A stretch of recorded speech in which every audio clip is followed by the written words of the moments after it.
so if you have been following along, you will realize that we have been putting up very brief quizzes on Moodle. Okay, some of you did not realize that there were quizzes being given out. So typically the quiz comes out every Wednesday. It's due by the end of the week before the next class. This was mainly put in place because there's an entire section of students who don't come to class, they follow along online. So just to ensure that they are viewing the lectures, we wanted to put up a quiz that was related to the 2 lectures for that week. But for those of you who are here, also you should take that quiz so you know that you're following along and so on. Okay. Typically there is no makeup. If you miss a quiz, it's okay. The overall grade for all the quizzes combined will be almost 14 or 15 of them. It will be very small. So if you miss one quiz, don't worry about it, but try to keep up, okay, for everyone in the class. It's one. The quizzes are different from homeworks. There will be real homework. Quizzes are supposed to be very brief, shouldn't take you more than 5 minutes to fill out. There will be a homework that will take more than 5 minutes, so that's going to come out soon. First homework, I thought that we'll have 4 homeworks. Okay? So every 5 lectures we can give a homework. Lecture 5, 10, 15, 20. There will be 4 lectures, 4, 5 homeworks. Today is lecture 5, so I'm trying to see if we can give out a homework soon. As soon as I do that, I'll send out an email to the list. It will be posted online. We'll have a week, 10 to 10 days. There will be plenty of time to turn it in. Okay? Alright. And we are getting to a point where we can also start thinking about the lab. Labs assignments are done in groups. So the only thing at the moment you should worry about is if you want to do it in a group, who should you team up with? Okay, so try to form groups now so that when the lab is given out the next week, 10 days or so, you are ready to go. Okay? You can do it as an individual assignment, there is no problem, but we recommend if you want to be a group, do it as a group, that's fine as well. Okay. Any questions on any of these administrative things? Alright, so let's continue where we left off last time. We were talking about distributed scheduling and multiprocessor scheduling. I explained the scenarios where distributed scheduling is actually useful. Basically, I said when the system is lightly loaded, there isn't much to schedule. Jobs can be executed wherever they are being submitted. And when the load is high, there isn't much you can do by moving jobs around in the system. Every machine is more or less likely to be loaded. So it's in the moderate utilization regime where distributed scheduling is useful. Okay, and I explained a sender-initiated policy for doing this kind of scheduling, a receiver-initiated and an adaptive policy. Okay. What I'll now talk about are 2 or 3 real systems that put this into practice. Okay, the first 2 systems will be research systems, and then the next 2 are systems that are actually in use today. Okay. So the first one is the V system from Stanford, designed I think in the mid to late 90s. Okay, so almost 20 years old now. So this was one of the 2 systems that actually came up with this notion of distributed scheduling. It was a research project, never actually became any commercial product, so nobody would have used it outside of the researchers who designed this system. Okay. It was designed to be a distributed operating system, but the important part of that we are concerned with here is the scheduling aspect. Okay. So it assumed essentially a state-driven information policy. Okay. So what that means is essentially if you see any significant load changes if a node sees any significant changes in its load, whether it's memory utilization or CPU utilization, you broadcast that to all other nodes. So you say my load is now X, it's 80% CPU utilization or 90% memory utilization or whatever that may be. Okay? So because nodes are broadcasting their load information, especially significant changes in load information, every node has some insight into the load on other nodes in the system. Because you receive these broadcast messages, now you know what the load is on a node I, if that's the node that broadcasted. Okay.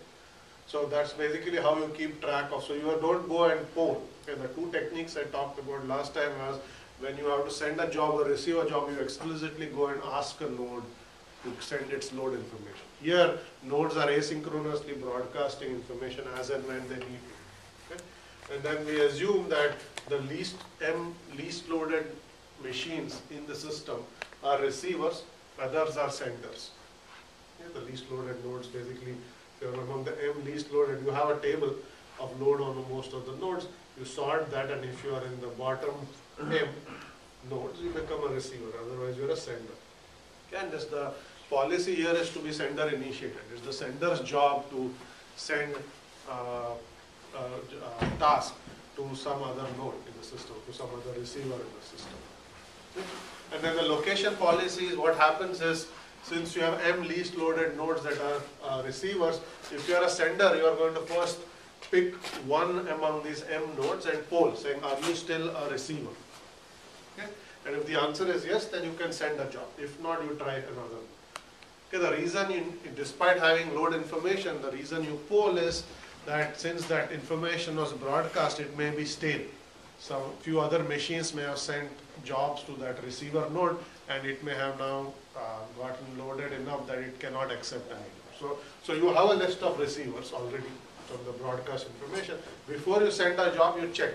You pick a node randomly among the list of M, and then you basically poll that node saying, can you still receive jobs? And if yes, you send the job. And there's no process migration here, so you always send new tasks. Okay? No notion of a process migration. Okay, that's very quick. There's a paper on this entire system that I can post a link to. You can read it in more detail, but this is essentially a one-slide summary of what that system used to do.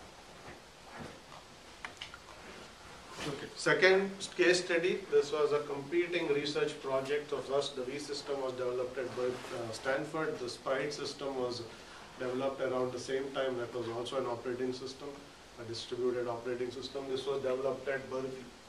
Okay. And here, basically, it had also distributed scheduling mechanisms built into it, but some of the assumptions were different. Okay. Sprite was designed for what was called a network of workstations. Okay, so the assumption was every user in an office environment is given a workstation. Okay, let's say a powerful workstation. And then also the assumption was the load on these workstations are not going to be uniform. There are going to be load skews. Sometimes a user may not be at work or may not be at his or her desk. They may be in meetings, they may not have come into the office, and that workstation is just sitting there idling. And there are other workstations that may be heavily loaded. And the question was, how do you take advantage of idle CPU cycles on workstations that are not currently in use? And if you find such workstations, then they can accept some processing jobs from other workstations that are loaded. So essentially it's doing distributed scheduling, but you have to go around trying to figure out which workstations are idle and which ones are not. Okay? So it's a workstation environment. But if you do this, then you have to ensure that the user or owner of the workstation is not going to be impacted by jobs that are sent to that workstation. A simple example is the following. Right? So let's say that user gets up at noon, goes out for lunch. Okay? So the workstation is just sitting there idling while the user is away at lunch. And then let's say the system decides to send that workstation some jobs. Okay? User comes back from lunch and now finds that the mouse is not moving because the machine is heavily loaded, it's not even responsive to your mouse clicks or whatever. That doesn't make you happy, right? Because it's your machine now, somebody else sent a job and you can't do your work. Right? So you don't want that scenario, so the assumption is owner is king, so you basically always respect the owner. And what that essentially means is anytime the user comes back to his or her machine, you have to give the machine back. Which means if there are background jobs that some other machine has sent to it, they have to be stopped and sent back somewhere else. Okay? So that's basically, so you always respect that your users of workstation always have first priority on using the machine. Only when the machine is not being used, you try to actually use those CPU cycles to process some other tasks. Okay? So the way it works is you basically, the way Sprite used to work is essentially tracked whether the machine has keyboard activity or mouse activity. And so long as there is some keyboard activity or mouse activity, you assume that there is actually a user sitting there and typing away or doing something with their mouse. And if you see that there is some amount of time for which no such activity has been detected, then you assume that machine has become idle. And how you what time period you pick is up to the system. In this case, they picked 30 seconds, which seems awfully short, because if you just go and pick a book from your office and it takes 30 seconds to do that, your machine will be declared idle and start receiving jobs. So you don't want somewhat, but this was an aggressive policy, but it assumed that if there is no keyboard or mouse activity for 30 seconds and the load on the machine is actually below some threshold, that the user himself or herself hasn't started some jobs locally, then you assume that the machine is idle. Okay? And then it becomes a receiver. Now this was a centralized policy. Okay? So there was a coordinator in the system that kept track of which machines are idle and which machines are not idle or loaded. Okay? And then that coordinator would essentially allow senders to send jobs to idling machines. Okay? So a centralized policy, the coordinator that keeps track of what's happening. It's also state driven. So essentially, as soon as you become a receiver, if this condition is true, there's no mouse or keyboard activity, load is low, the receiver contacts that receiving workstation, contacts the coordinator saying that I'm an idling machine, I'm willing to accept jobs from the system. Okay?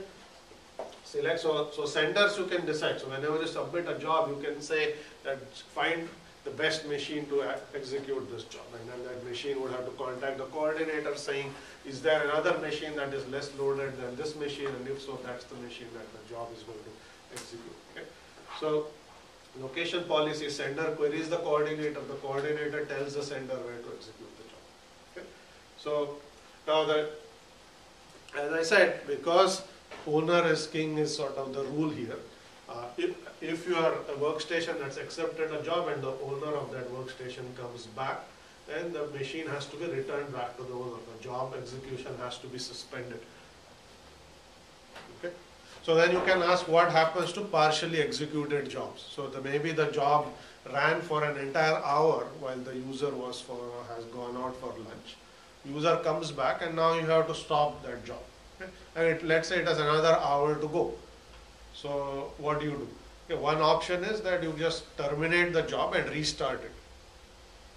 Okay, so you can just say the job didn't finish, bad luck, let's just find another machine, maybe this time we'll have a 2-hour window to execute the job. So you can just do that, terminate and restart. Okay, that obviously wastes all of the cycles that have been already spent on executing this job until now. Second option is you need to add a functionality that can take a job that has been partially executed, okay, and has been suspended and move that entire job somewhere else and restart it from that point on. Okay. If you have that, then you have to do what is called process migration, because this is a process, it's an executing process. But it just belongs to some other user, it just was sent to this machine. And if the owner of that machine claims that machine back, this process has to move somewhere. Okay, now that means you have to implement process migration.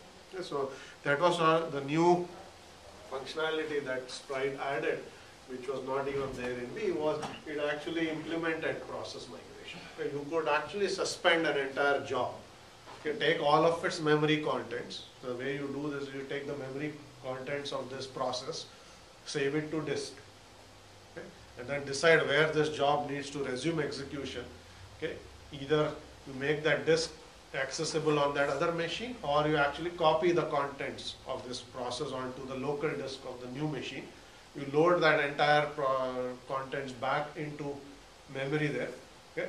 Instantiate those contents as a new process on that machine, and then you resume execution. It's a complicated process, okay, because you are actually moving a process from one machine to another. There are lots of issues that you have to deal with. You want to ask a question? Go ahead. It's already a complicated process, but I feel like I'm missing like another complicated piece, which yes. is it a homogeneous environment of workstations, or is there some like directive on like, this is how you compile my program?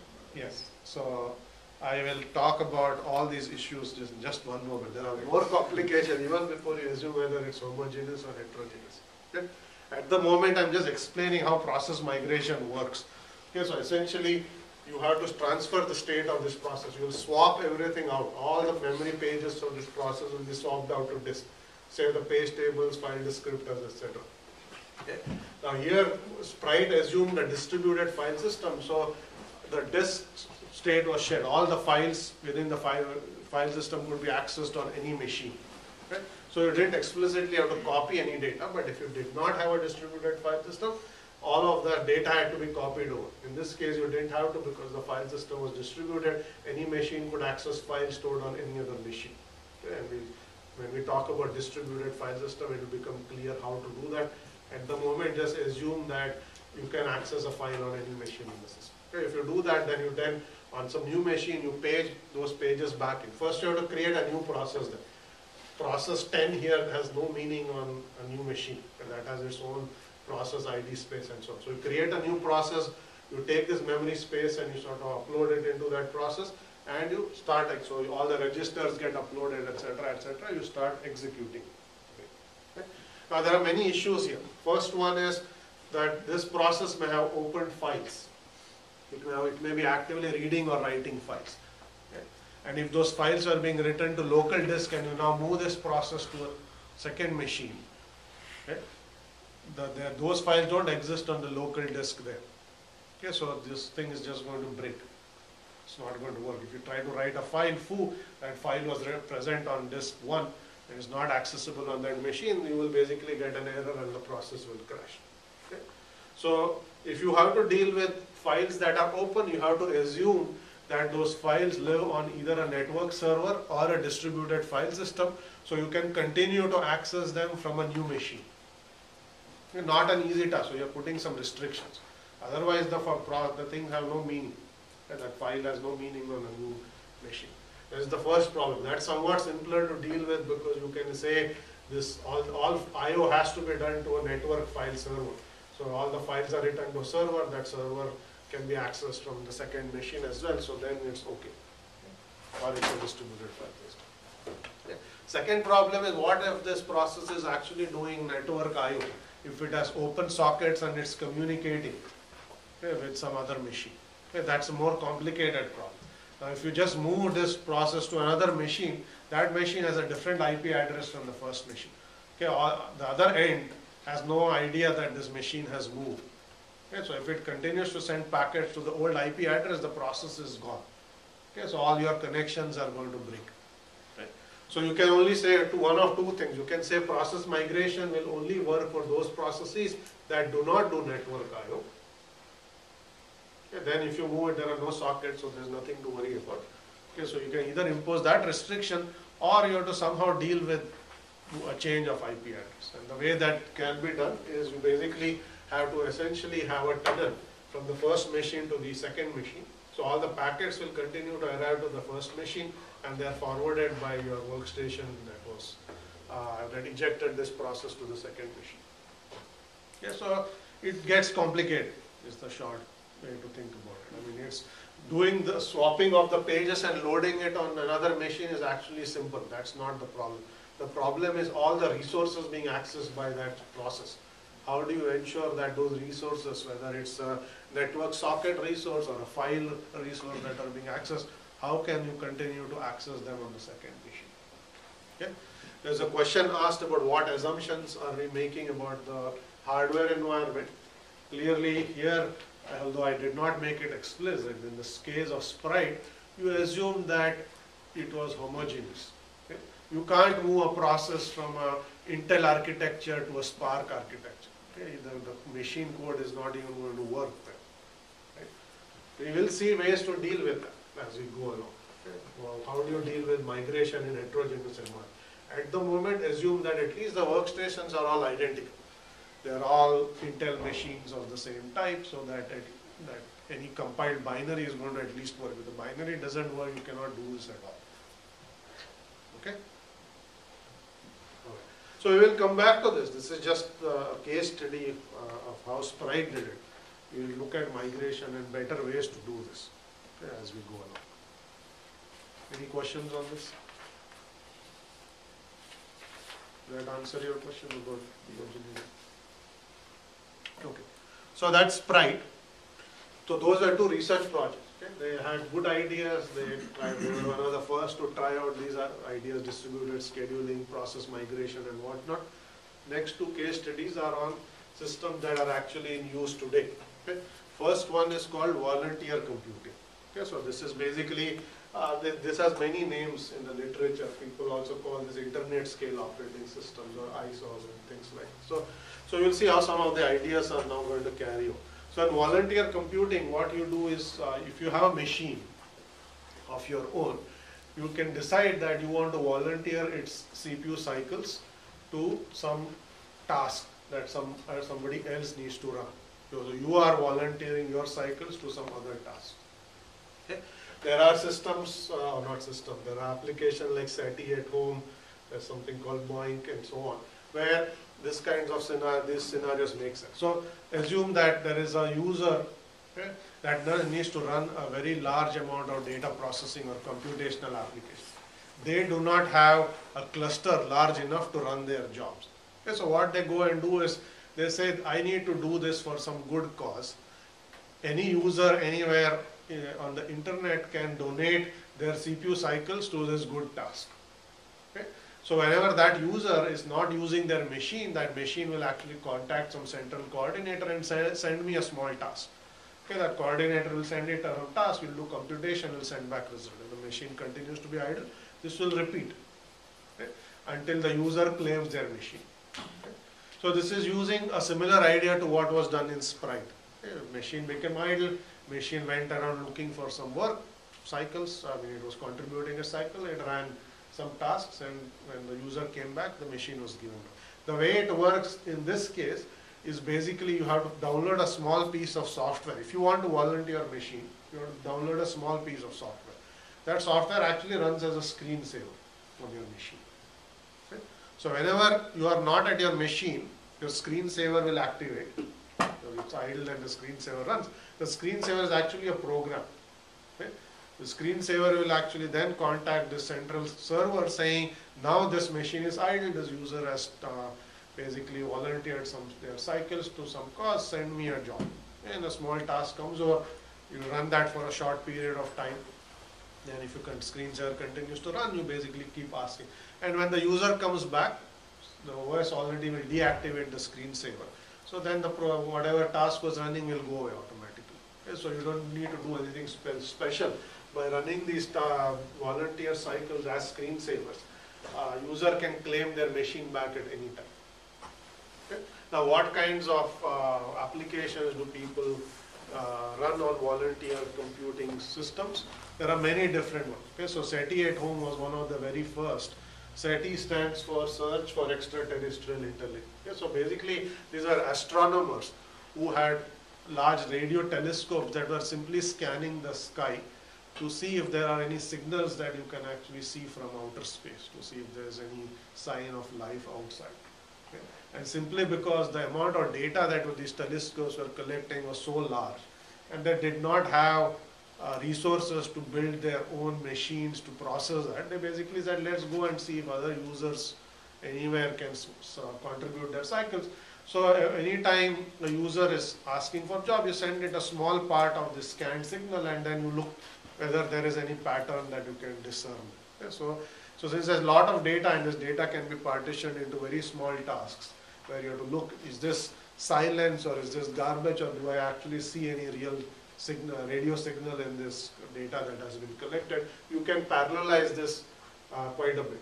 Okay? If there are a million machines, you can sort of have million machines all working on different parts of the data. Okay? So these are called what are called embarrassingly parallel applications. The more machines you throw at it, the more parallel it becomes. So you can chop up all of your tasks to very small bits and farm them out in parallel. Okay? That was the first system that actually started all of this. And now there are lots and lots of applications that do similar stuff. There is a system at Berkeley, I think it's called Berkeley Open Network Computing or some such thing, that's the acronym. You can actually be an application designer that goes and applies for cycles there. The coordinator runs there, and then anybody who contributes tasks can go to that coordinator. So this is done for discovering new drugs for cancer and doing lots of these data processing for a variety of good causes. So if you feel like you want to help these, whoever these application designers are, achieve their goals, then you can become part of this system and volunteer your cycles. Okay. Now, as you can imagine, this is a very loose form of distributed scheduling, because as a coordinator, they're just farming out tasks, they're being scheduled on lots of different machines, results are sent back, machines come and go, and all of that is dealt with nicely. Okay. So if you are interested in knowing more, I think you can go and actually Google either of these two. You'll see pages and you'll see how they work. Okay. Last case study is Condor and some of its derivatives or sort of similar other systems called SunGrid engine. Okay, so these systems are also designed to use idle cycles on workstation or simply schedule jobs on a cluster of servers. Okay. Again, Condor is basically has taken ideas from Sprite and is implementing that in any local area network where there are machines. Okay. So again, in the Condor environment, if you run it on a set of machines, and machines become idle, they go to the Condor coordinator and say, send me a job. Okay, then you can essentially send a job to that machine, the machine will execute some job, user comes back, the job has to be suspended. Okay, so the Condor has support for migrating a job to another machine or restarting the job, whatever policies you want to set up. Okay? So idle machines contact Condor for work, Condor assigns a waiting job. Okay, when the user returns to the workstation, you can suspend a job and migrate. There are a number of flexible scheduling policies in Condor. Okay? You can run Condor in this workstation environment. You can also buy a system of servers, a cluster of servers, and run Condor there. In that case, you will just submit a job. Okay, there's a centralized queue, and then the Condor coordinator will just take a server in the pool and assign that job to that server. Okay. There is another system called SunGrid engine that's actually used, also widely used, including in this department, to assign jobs to clusters. Okay. If you have used this cluster called Swarm, okay, there's a large cluster here that people use for their research computing needs. If you have to run, let's say, lots of simulations for a research paper or whatever, and you need lots of machines, you apply for an account on this cluster. Okay, it runs SunGrid engine. There are lots of users. Each user submits one or many jobs. Okay, and then this scheduler, the distributed scheduler that is running on SunGrid engine, will decide which of the machines in the cluster will execute your job. You don't actually say run it on machine I or J. You just submit it to the entire system. And then the SunGrid engine scheduler decides which of the 100 cores are going to actually run your job. Okay, so it will schedule it based on whatever policies are in the system. Okay.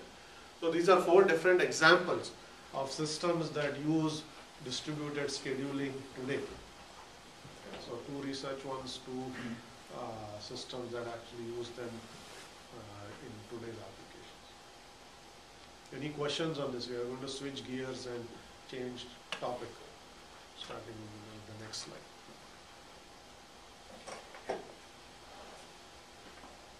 Okay. So next topic, which is related, as you will see, the reason we have this topic here is it has something to do with migration and so on. Okay, next topic we are going to study is virtualization. A slight change of topic, but we will see how they all connect. Okay, you probably have heard of the term virtualization or virtual machines, or at least cloud computing. And you will see how cloud computing platforms use virtualization. So we are going to start with what virtualization is, how it works, and so on. And then we will see how it is used in systems like data centers and cloud and things like that. Okay. So let's start with the definition of virtualization. What is it? So here's a very simple definition, and we'll see how it is actually instantiated in practice. So virtualization essentially means you extend or replace an existing interface to mimic the behavior of another system. Okay. So essentially it's a layer of software typically that takes one interface and uses it to emulate a second interface. A very simple definition, and we'll see how it's intended. So here's an example. Okay. So let's say this is machine A. Okay. It basically runs hardware and software system A. Let's say Intel architecture, it runs Linux. Yeah. And it exposes an interface. At this point, the interface is, let's say, the Linux API, the system call API that Linux is going to export. And if you know virtualization, all applications that run on this machine essentially have to use that interface to run. You have to use the system calls or libraries that are presented on that machine that actually use the system calls. Okay? So that's not a virtualized world, that's just sort of the native environment. Here is an example of virtualization. Okay? Here we assume that you actually have a different hardware and a different piece of software. So this is machine B that runs hardware or software of type B. Okay? That essentially exports interface B. Okay? That's native to that machine. Now if you actually have a layer on top that uses interface B to mimic interface A, that we will refer to as virtualization. Because we said virtualization essentially uses an existing interface to mimic a second interface. Okay? So here you are using interface B, and then you written a piece of software that emulates interface A using interface B. Okay? At this point it's very abstract, so let me try to make that more concrete. So let's assume software system B is Windows. Okay? So the interface B is the Windows API, Win32, Win64 API. Okay? Clearly, if you have a Linux process, it's not going to just run on Windows. It was compiled for Linux. It's going to use the Linux APIs. Now, if you actually have a piece of software that runs on Windows that exposes the Linux API, you have re-implemented the Linux API using the Windows API, you are emulating Linux on top of Windows. Right? Then you could run a process that was designed to run on this environment, essentially on that environment, because it is going to use interface A. This virtualization layer has exported interface A, although its native interface is Windows. We are exporting a Linux interface.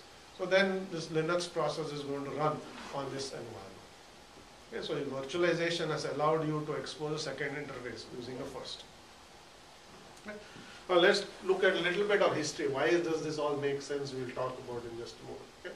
The virtualization was introduced, I think, in the late 60s, early 70s. The old technology, almost 30 or so more years old at this moment.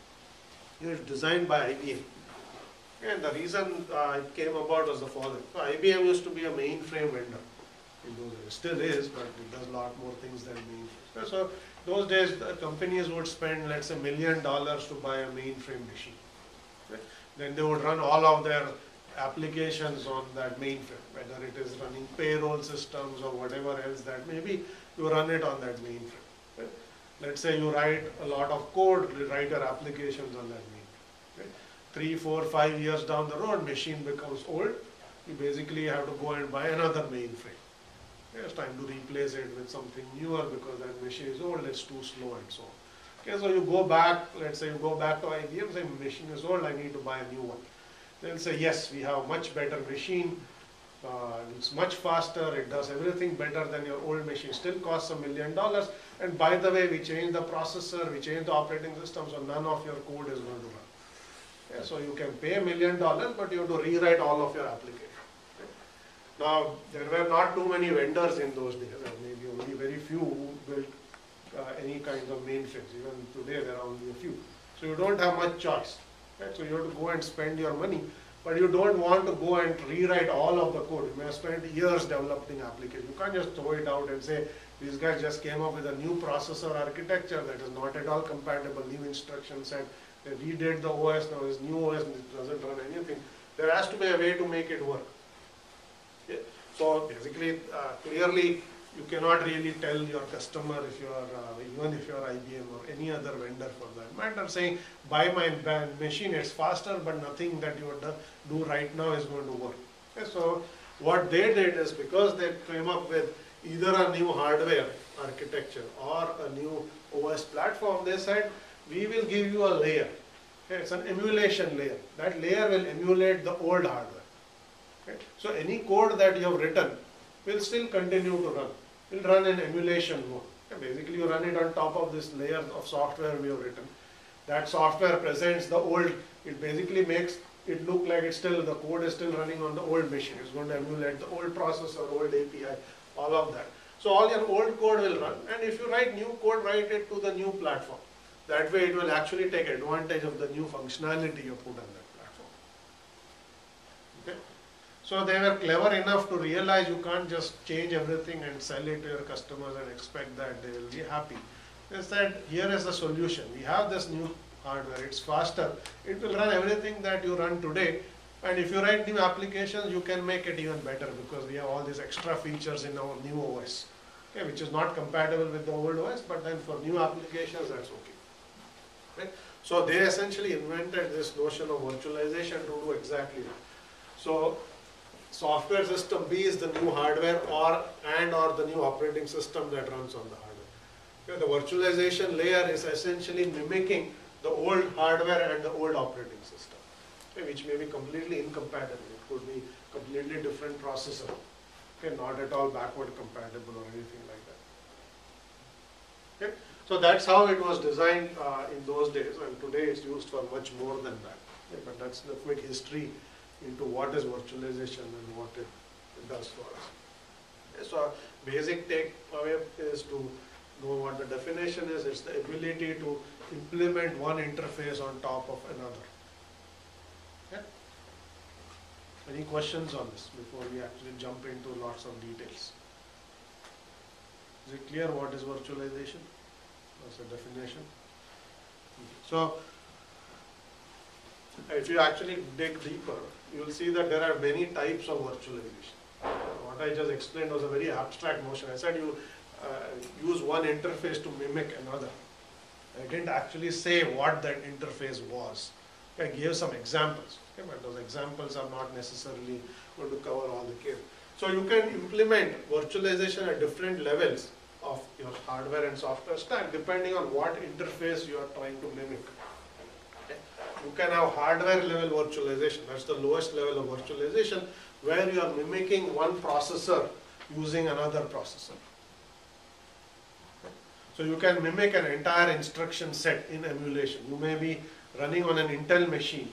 Okay. I can write a piece of software that emulates a software processor. Would be completely different. It could be Spark, it could be ARM, it could be any other processor. Okay. So any programs that are designed to run on that processor will run on emulation. That's hardware level virtualization. Okay. You can also look at the interface that the OS exposes and mimic some other OS. So this is OS level virtualization. So what I was talking about of running Linux on Windows essentially is OS level virtualization. It is exposing the Windows API, the Linux API using the Windows API. You're using one system called interface to mimic another system called interface. Okay, if you've heard of Wine, anybody here heard of Wine? Okay, Wine essentially does OS level virtualization. It is implementing the Win32 API on another platform. Okay, the Win32 system calls are being implemented. That's a form of virtualization. There are many other examples that you see. So that's OS level. Okay? You can have library level virtualization. You can use one library interface to emulate another library interface. That is the application level virtualization. Okay? Java virtual machine, JVM, is application level virtualization. Okay? JVM may be written in C.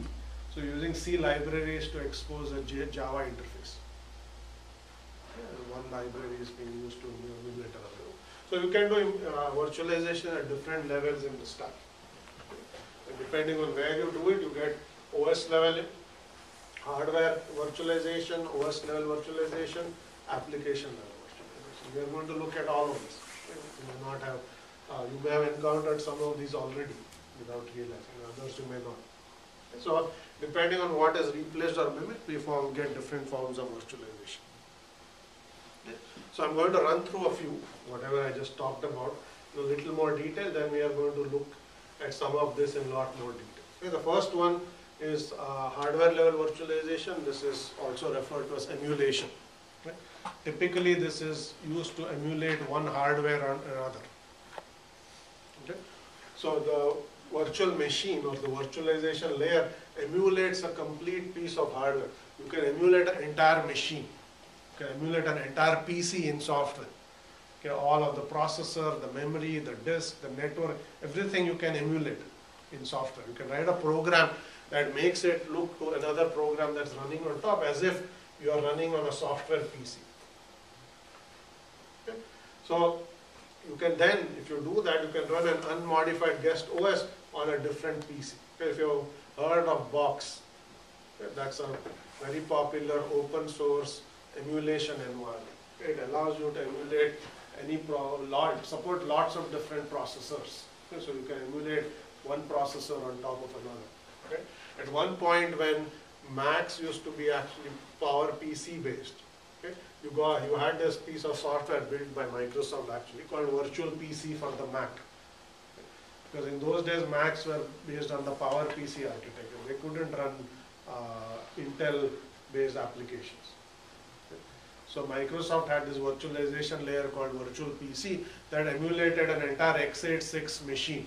It's x86 PC on your PowerPC architecture. Okay, then you could run inside that, you could run Windows or Linux or anything that was designed to run on a PC, you could run on a virtual PC, okay, which was essentially running on some other machine. Okay, QEMU is another emulation environment that is also very popular, used in the Linux world and so on. That also does full emulation. Okay. Now the advantage of doing emulation is you can essentially emulate any architecture you want, any hardware you want. Okay, because you're implementing the entire sort of functionality of the hardware in software. Okay. Now what are some disadvantages of doing this? It will become slow, right? For each machine instruction there will be many. Okay. Might be slow. Yeah, I was going to say it's terrible. It is going to be very slow. Okay, because what happens is the programs that run in emulation mode, they are going to execute assembly instructions on the emulated environment. Each assembly instruction has to be replaced by one or more instructions on the native environment. Okay, you have to do dynamic translation. You have to translate and execute. Okay, it's going to be significantly slow. Sometimes you get an order of magnitude slowdown, okay, in your execution. But you can run old applications or applications designed for another environment will run. They'll just run slow because you are doing native instruction by instruction translation and execution. Okay. That's emulation. Okay. Next form of virtualization is essentially what is called native or full virtualization. Okay. So in this case, basically the difference is, in this case, what you're doing, let me go back 2 slides, what you're doing is you're essentially the interface A that you're emulating is the same as interface B.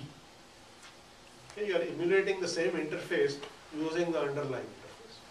Okay, in emulation I said you can take one interface B and you emulate a second interface A which is different. You can emulate a virtual PC on a power processor. Okay. Now if you happen to emulate, if A and B are the same, if you're emulating the same interface using the underlying interface, you basically get native virtualization. Okay, so you could ask, why would you do that? Why do you want to take one interface and write a piece of software that emulates the same interface again?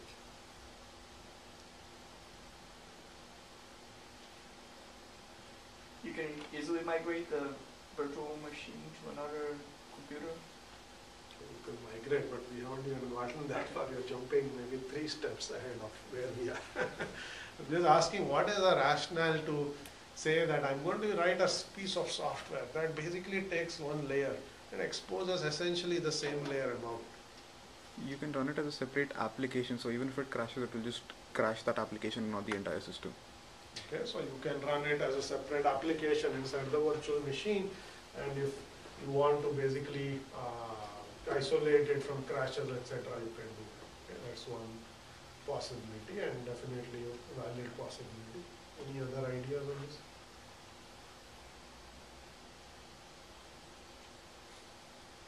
So think of, I'm emulating x86 on x86. I'm emulating Intel on Intel.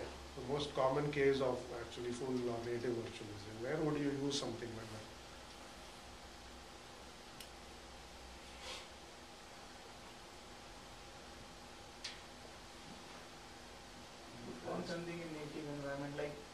Linux and Windows both run on x86. Okay, that's a good observation. Okay, so if you may, even though you may be emulating the same hardware, there may be many different operating systems that run on that hardware. So I could run Linux on Windows. I could run Windows on Linux. Both run x86, but typically if I'm running Windows, I cannot run Linux unless I do dual boot or some such thing. Okay.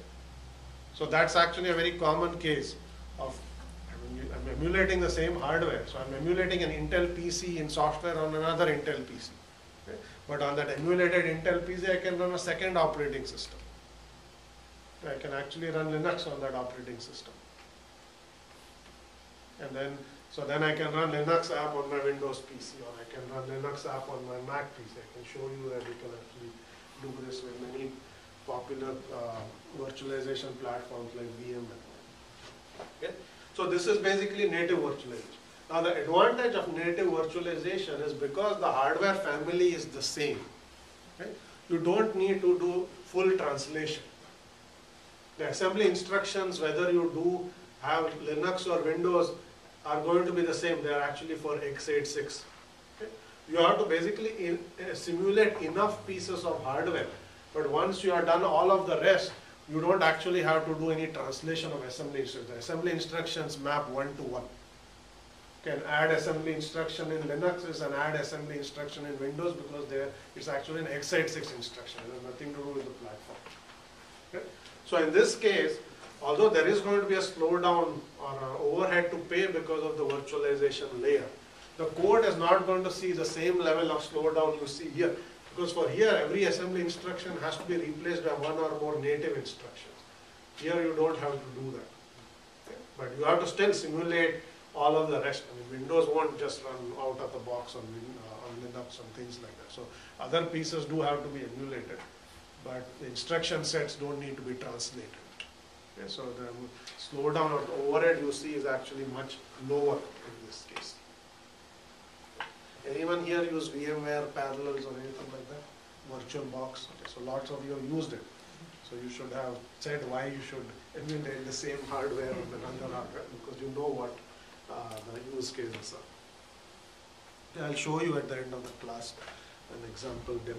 Okay. So the third form of virtualization is called para-virtualization. Okay. In this case, what happens is the virtual machine or the virtualization layer doesn't actually simulate the hardware. Okay, what you do instead is you go and modify the guest operating system and add some extra calls in the guest operating system so that it runs on another OS. Okay. So you still want the same scenario. You want to be able to run one operating system on top of another operating system. Okay. In case of native virtualization, that operating system was unmodified. It could run out of the box. You have to make no changes. You just show up with an installation disk or an install image, and you can install it inside the virtual machine. It would just run. Okay. In para-virtualized world, okay, you are basically going to take some shortcuts. You are going to say that I'm going to basically modify the flexibility of modifying the OS and making some small changes.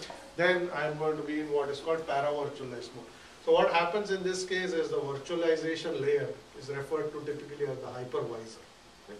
Hypervisor is going to trap calls from the operating system and execute those calls. Yeah, simply because let's say Linux is going to make some Linux apps are going to make Linux system calls. Okay. The Linux kernel is going to try to execute those system calls. If Linux is running on top of Windows, you'll see that it doesn't actually have enough privileges to execute it. It will cause the machine to crash. Okay. So you want some ability for one OS to actually run on top of another OS. That is essentially done in para-virtualized world by modifying the OS. Okay. In native virtualization, you will use other tricks, and we'll see what those tricks are to make that work. Okay. Zen is an example of this environment, the Zen hypervisor. VMware has some other products like ESX server that also use para-virtualization. And we'll go into some details of exactly what is being modified and why it's being modified in a few slides. But let me continue. Next form of virtualization, as I said, is OS level virtualization. Okay. This basically says that not only the hardware is the same, okay, the OS that runs on top of that OS is also the same. Okay, I'm going to run Linux on Linux. Okay, in the Previous case I said I'm running x86 PC on an x86 PC. Now I'm going to say I'm going to run Linux on Linux. Okay? But then the Linux that's running on top is isolated from other Linux instances that are running. Okay, so if you heard of Solaris container, BSD jails or Linux vServers, that's allowing you to construct an isolated container that presents a full-fledged Linux environment that runs on another Linux environment. The reason to do this is you can essentially run untrusted code inside that container that looks to that code as if it's running on Linux, but it's isolated from everything else. Okay. So you have basically,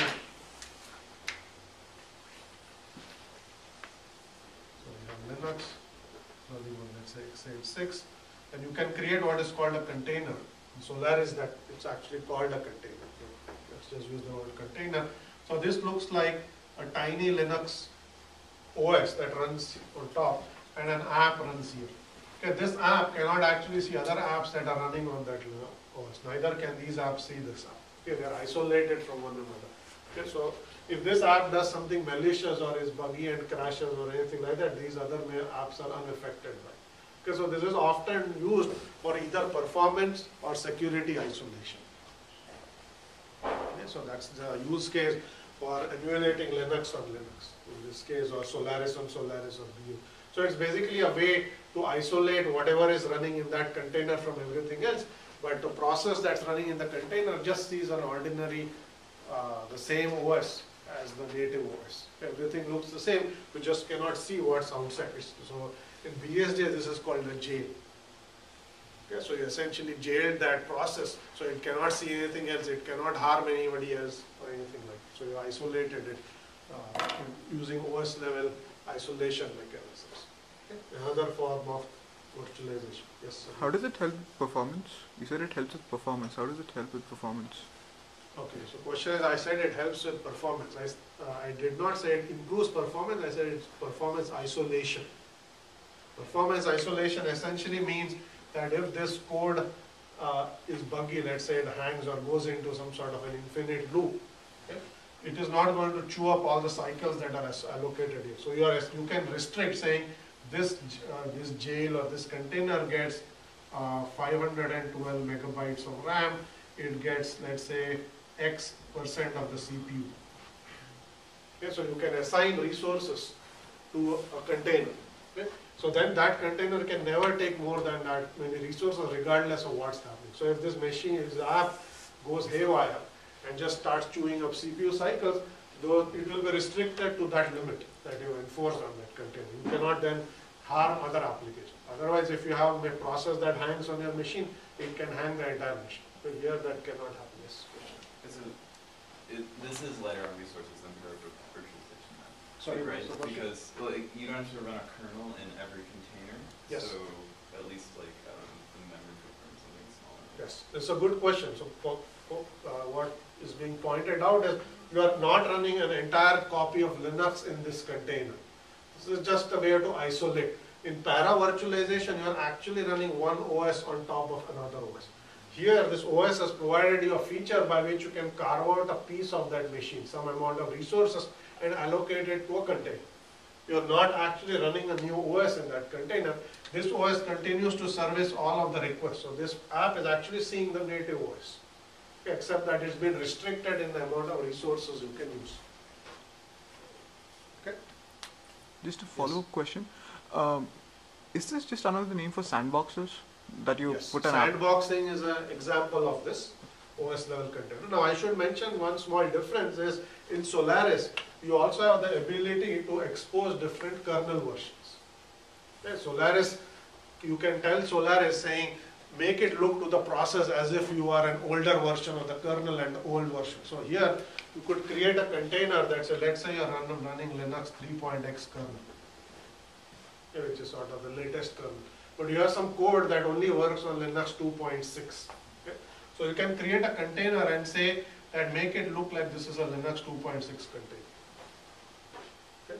So what the underlying OS will do is it's backward compatible. So to this container, it will only expose old versions of the system call. So it has compatibility built in. It has multiple versions of the API built in. Okay? That's the only difference. So you don't have to actually run an entire OS, but you can expose other interfaces. That's what we said. We can mimic one interface using another. So you can mimic the same interface, or you can mimic an older interface. Okay? So this is a way to do sandboxing, it's performance isolation. This is a way to also ensure backward compatibility. Okay? Solaris introduced containers for backward compatibility reasons as well. Same thing that IBM did. Okay, Solaris said we have now new version of the OS. If you have code that only runs on old, create a container. In the container, set the OS version to be the older version, and code will run unmodified, because the new version can emulate the old system calls. It can also run the new system calls. Okay? You actually heard of this thing called Rosetta on a Mac. What that did was essentially was application level virtualization. It allowed at the application level for a library to emulate PowerPC. Yeah, you will, if you have followed this history of a Mac, you will know that a few years ago, Macs were switched from PowerPC to Intel. And now Mac is essentially running on an Intel processor. But when the switch was made, basically they changed the processor. Okay, so they had to deal with the same problem. If you're a user, you purchased lots of applications, or you're running lots of applications that run on PowerPC, none of that code will work anymore, because the hardware has been switched to a different processor family. Okay? So they implemented this emulation layer called Rosetta, okay, which was essentially doing dynamic binary translation. You could run an entire PowerPC application. You could take an application, you could double click on it. It was compiled for PowerPC. What would happen is the OS would recognize that this is a PowerPC compiled binary. It would attach dynamically a library to that binary. And whenever what that library would do is it will intercept every instruction. Right? PowerPC instruction, it will on the fly translate it and then execute it natively. Okay? So it is doing what emulation environment is doing, except that it did not actually expose an entire processor. It was just a library that was taking every call and on the fly translating it. Okay? So to the user, this was completely transparent. You could take all of your application and you could actually run that, and you wouldn't even know all that translation is happening. It was totally transparent. You could just start it up, and the underlying machine would actually figure out, is this x86 or, so they used to call it, they also had this thing called universal binaries.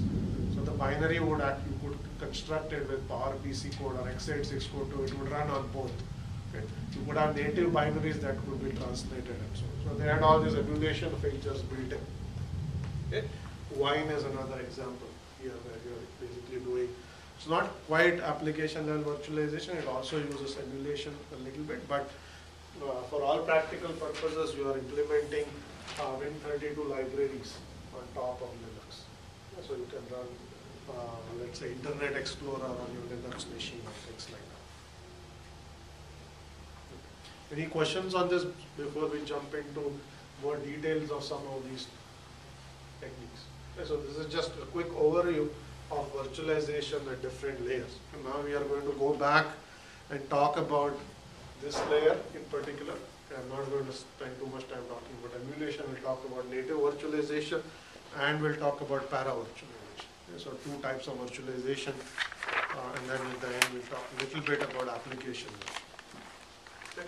So here is a slide that shows two pictures. Okay, so both are examples of hypervisors that do native virtualization. Okay. They do slightly different things. Okay. There are these hypervisors are called type 1 and type 2. They are very poorly chosen names because they are meaningless. Okay, so just numbered. Okay, so type 1 virtualization essentially says that the virtual machine software, which we'll call the hypervisor, runs on bare metal. Okay. The machine, you boot the machine up with the hypervisor, not with an operating system. Okay. And then on top of that hypervisor, you can create virtual machines. That virtual machine is going to emulate the same architecture. As I said, this is x86 on x86 environment. You are emulating the same interface on another interface. Okay, so here you have virtual machine 1 that emulates the same underlying hardware. You run Windows on that, inside that virtual machine. The virtual machine 2 Good, let's say there's the same emulation, you run Linux and so on. So you can have multiple virtual machines running, each running a different operating system, okay, and then you have processes that run on top of that operating. So here you have Word, there you have some other Linux application and so on. Okay. This is referred to as bare metal, okay, hypervisors. Typically you only see this in server worlds, unless you're doing research in this area or you actually worked in a data center, you will not see this type of hypervisor because they're used in server environments. Okay. If you have used VMware or Parallels or anything like that, you typically would have used what's called a type 2 hypervisor. So in this case, your machine runs some native operating system. It could be running Windows or Linux or a Mac OS X. Okay. On that operating system, you run an application, which is actually a hypervisor. Okay. That's a type 2 hypervisor. This hypervisor also emulates the same underlying hardware. It emulates, let's say, a software PC on top of another PC. Right? So it's exposing a PC interface in this case, if it's VMware or some such thing. And then in there you can create a virtual machine, that's a guest OS. Okay, so you run a second operating system here, which could be different from the first operating system. Okay? And then inside that operating system you can run whatever applications you want. Okay, so this allows you to run, as I said, Windows on Mac or Linux on another platform and so on. So that environment is referred to as a type 2 environment.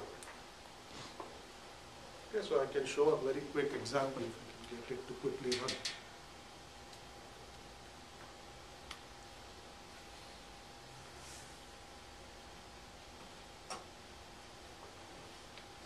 Okay, so I have here two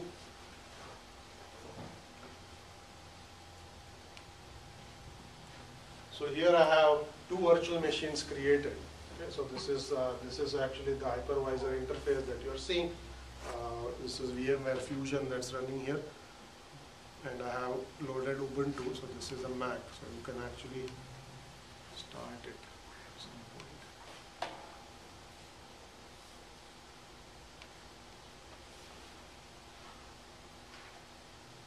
So the machine is starting up at the moment. Let's start. Okay, so this is an example of running a type 2 hypervisor, which is in this case VMware. There's a virtual machine that's running on a type 2 hypervisor. That virtual machine is a software PC. On that software PC I have Linux running. Okay, so this is an example of Linux running on a Mac OS X. Okay, for those of you who haven't seen what a virtual machine does, this is basically Ubuntu, which is you could create as many virtual machines as you want. Okay, so here is now Firefox running on Firefox.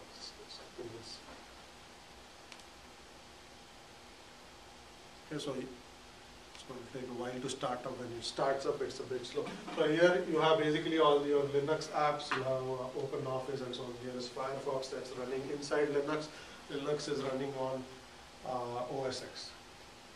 Okay.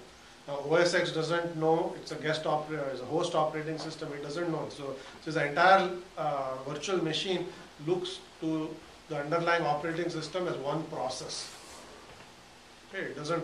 So inside this Linux, you may have tens of processes. None of that is visible outside. Okay, so if you actually look at what is happening inside here, so if you see.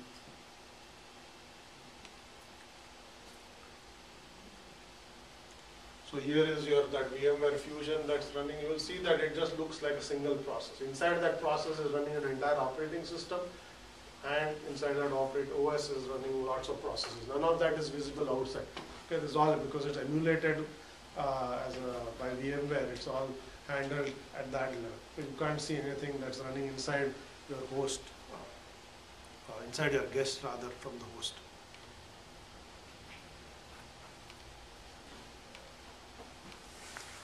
Okay, that's just a very quick digression into how it works. Okay, so that's type 2. The same kind of thing is going to be true in type 1. Okay, I only showed you one virtual machine running. If I could have started a second one, okay, then you would have two operating systems running on top of host operating system, both at once. So you can have as many of these as you want, provided you have enough memory and CPU and so on.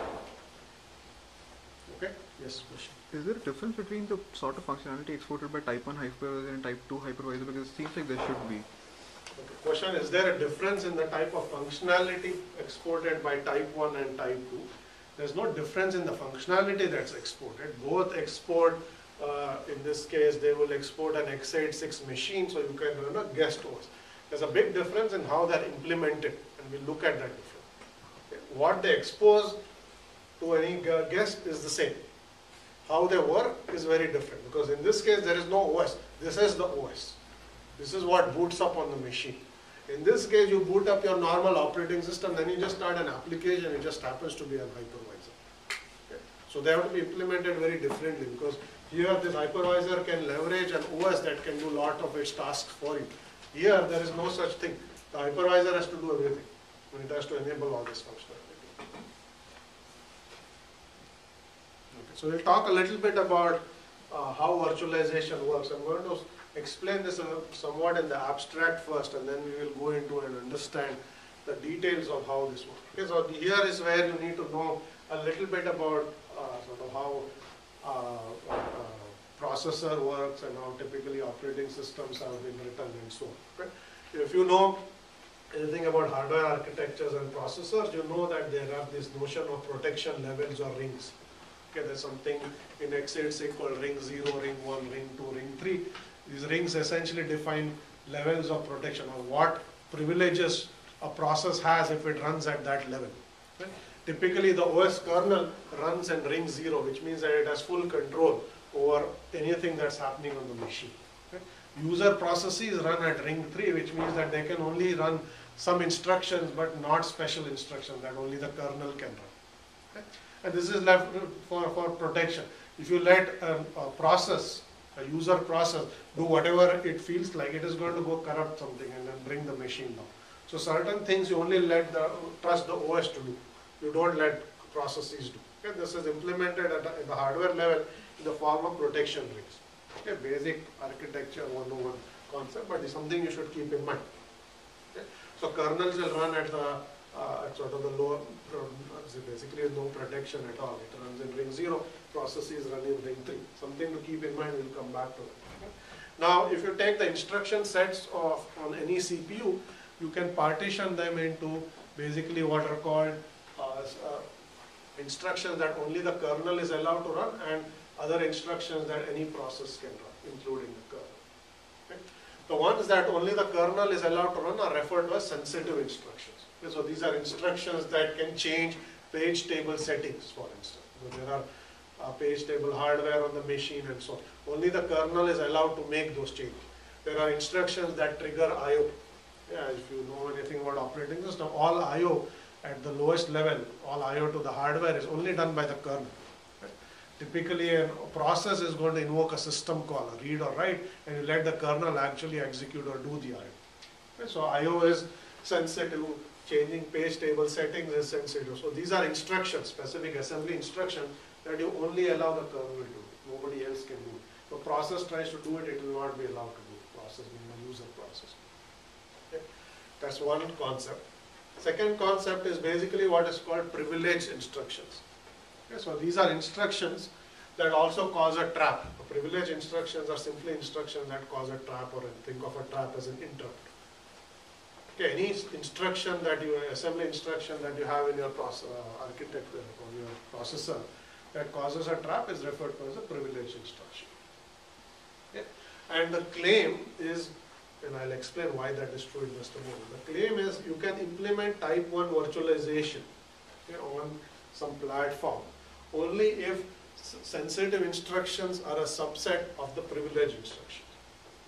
Only if the sensitive instructions are also the ones that cause a trap. Only in that scenario is it even possible to implement type 1 virtualization on a piece of hardware.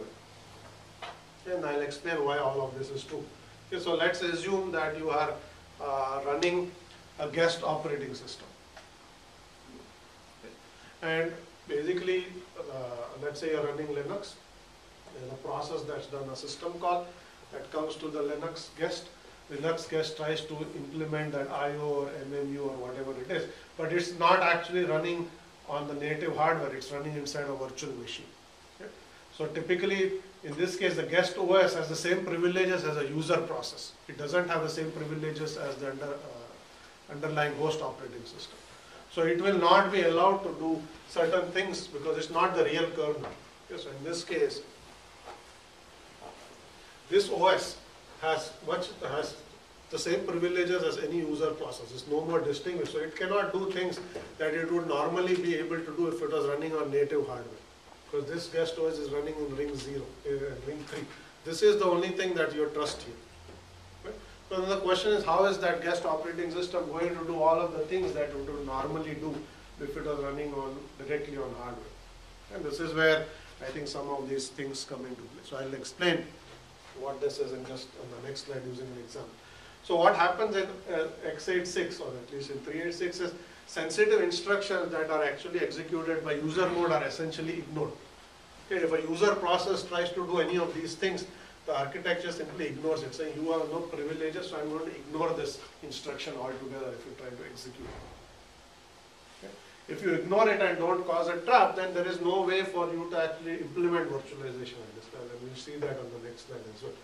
And the way they have tried to address this is now today's Intel AMD CPUs have extra support.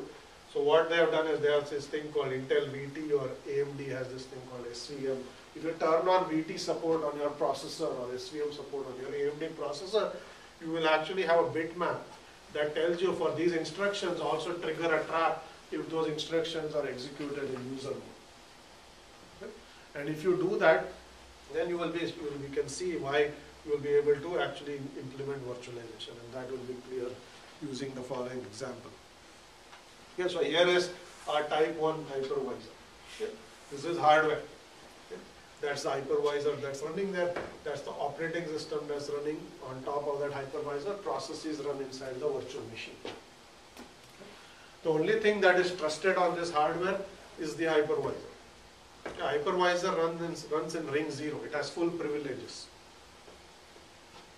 All virtual machines run in ring 3, or some lower levels of trust. So in particular, this guest operating system is not allowed to directly do I/O. It's not allowed to directly muck around with hardware page tables because it's not trusted. It doesn't have enough privileges to do it. Only the hypervisor has enough privileges to do it. Okay. So now let's take a user process inside that virtual machine that simply wants to open a file. Okay, on disk. Okay, that's I/O. Okay, so it's going to make a system call, or maybe it calls some library function, print scanf or whatever, or fopen or some such thing. Okay, and that will trigger a system call to the Linux operating system that's running there. Okay. Now, this Linux operating system will assume that it's the kernel, so it has full privileges, and it will try to open a file on the underlying disk. But because it doesn't have full privileges, this will not actually work. Okay, because if there was no hypervisor here, it was directly running on hardware, that would have worked, because that runs with full privileges, so you can actually access hardware. But in this case, you are not able to access hardware.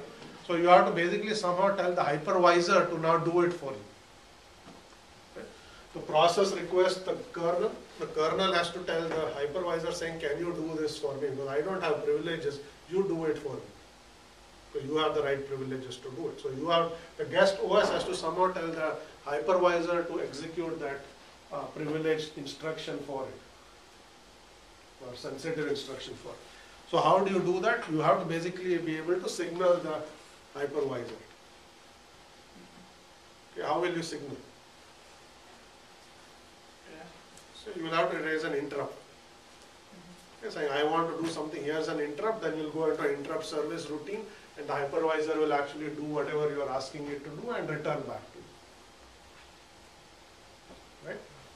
So this is basically where this result comes in. So if sensitive instructions are also the ones that raise an interrupt, okay, then you can implement type 1 virtualization, because what would then happen is it's all transparent.